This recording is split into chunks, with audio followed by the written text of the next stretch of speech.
ഇന്നത്തെ നമ്മുടെ മെസ്സേജസ് നിങ്ങളുടെ പേഴ്സൻ്റെ എന്താണെന്ന് നമുക്ക് നോക്കാം. ഞാനിന്ന് ആദ്യത്തെ 4-5 കാർഡ് വെച്ച് അങ്ങ് എടുക്കാൻ പോവാണേ.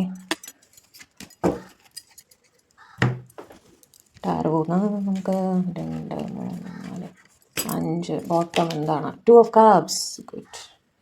ബാക്കി കാർഡ് നോക്കാം കേട്ടോ. അവിടെ ഇരിക്കട്ടെ. I M stuck in visions of S together. നിങ്ങൾ ഒരുമിച്ചുള്ള നിമിഷങ്ങളെക്കുറിച്ച് തന്നെ അവർ ചിന്തിക്കുകയാണ് എന്ന് പറയുന്നു കേട്ടോ. നിങ്ങൾ ഒന്നിക്കുന്ന നിങ്ങളുടെ റിയൂണിയനെ പറ്റിയൊക്കെ അവർ ചിന്തിക്കുകയാണ്. The heat between us is intense. നിങ്ങളുടെ ഇമോഷൻസ് ഫീലിങ്സ് എല്ലാം വളരെ തീവ്രമാണ്. രണ്ടുപേരുടെയും ഇടയിലുള്ളതാണ് അവർ പറയുന്നത് കേട്ടോ. ഐ ഡോണ്ട് അണ്ടർസ്റ്റാൻഡ്, കൺഫ്യൂസ്ഡ് ആണ് എന്ന് പറയുന്നു. I don't know where to start. എങ്ങനെ തുടങ്ങണം, എവിടെ തുടങ്ങണം, എങ്ങനെ പറയണം ഒന്നും അറിയാത്തൊരു സിറ്റുവേഷനിലാണ് അവർ. This love is crazy. അതാണ് അവർക്ക് ഓവർവെൽമിംഗ് ആയിട്ട് തോന്നുന്നുണ്ട്. സ്നേഹം കൂടിയിട്ട് ഇരിക്കാനും നിൽക്കാനും വയ്യാത്ത അവസ്ഥ അറിയില്ലേ. Why can't I move on from you. Move on എന്നൊക്കെ പറഞ്ഞ് പോയിട്ടുണ്ടാവും, പക്ഷെ അവർക്ക് അതിന് സാധിക്കുന്നില്ല കേട്ടോ.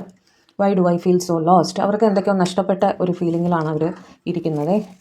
2 ഓഫ് കപ്സ് ആയിരുന്നു ബോട്ടം.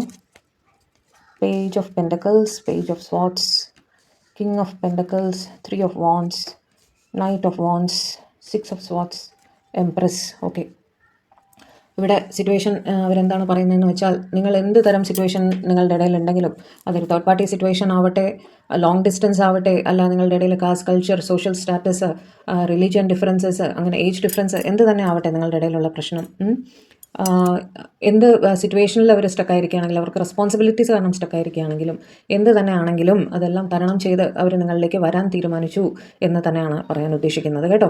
നിങ്ങൾക്ക് തീർച്ചയായും നിങ്ങളുടെ അടുത്തേക്ക് വരുന്നതിനെ പറ്റിയിട്ട് ഒരു കോൺടാക്റ്റ്, ഒരു മെസ്സേജ്, ഒരു കോൾ, എന്തെങ്കിലും രീതിയിൽ അവർ നിങ്ങളെ കോൺടാക്റ്റ് ചെയ്യുന്നതാണ്. 2 ഓഫ് കപ്സിൻ്റെ എനർജി, റീയൂണിയൻ അവർ ആഗ്രഹിക്കുന്നു. തീർച്ചയായും നിങ്ങളുടെ അടുത്ത് വരണം, കാണണം, സംസാരിക്കണം എന്ന് അവർ ആഗ്രഹിക്കുന്നുണ്ട്. ഒരു സ്പീഡി ആക്ഷൻ നിങ്ങളുടെ പേഴ്സൻ്റെ ഭാഗത്ത് നിന്നുണ്ടാകും എന്ന് തന്നെ അവർ പറയുന്നു കേട്ടോ.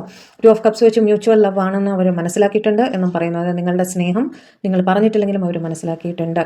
പിന്നെ പേജ് ഓഫ് പെൻഡക്കിൾസ് വെച്ച് നിങ്ങളുടെ വെയർഅബൌട്ട്സ്, അല്ലെങ്കിൽ നിങ്ങൾ ഇടുന്ന സോഷ്യൽ മീഡിയയിലുള്ള എന്ത് കാര്യങ്ങളായാലും അവർ ഫോളോ ചെയ്യുന്നുണ്ട് എന്നും പറയാൻ ആഗ്രഹിക്കുന്നു.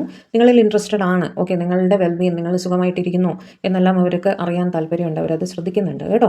അതേപോലെ നിങ്ങളുടെ പേഴ്സൺ അവരുടെ സ്നേഹം നിങ്ങളുടെ അടുത്ത് ഡിസ്ക്ലോസ് ചെയ്തിട്ടില്ലെങ്കിൽ നിങ്ങളെ കണ്ട് അവരുടെ സ്നേഹം തുറന്ന് സമ്മതിക്കണം എന്ന് അവർ കരുതുന്നു എന്നും പറയുന്നു. അല്ലെങ്കിൽ നിങ്ങളുടെ അടുത്ത് ഒരു പ്രപ്പോസൽ, നിങ്ങളുടെ അടുത്ത് നിന്നും ഒരു പ്രപ്പോസൽ അവർ പ്രതീക്ഷിക്കുന്നുണ്ട് എന്ന് പറയുന്നു. ഓക്കെ, രണ്ടും ആയിരിക്കാം. 2 ഓഫ് കപ്സ് തീർച്ചയായും റീയൂണിയൻ നിങ്ങളുടെ ഇടയിൽ ഉണ്ടാകും എന്ന് തന്നെയാണ് കാണുന്നത്.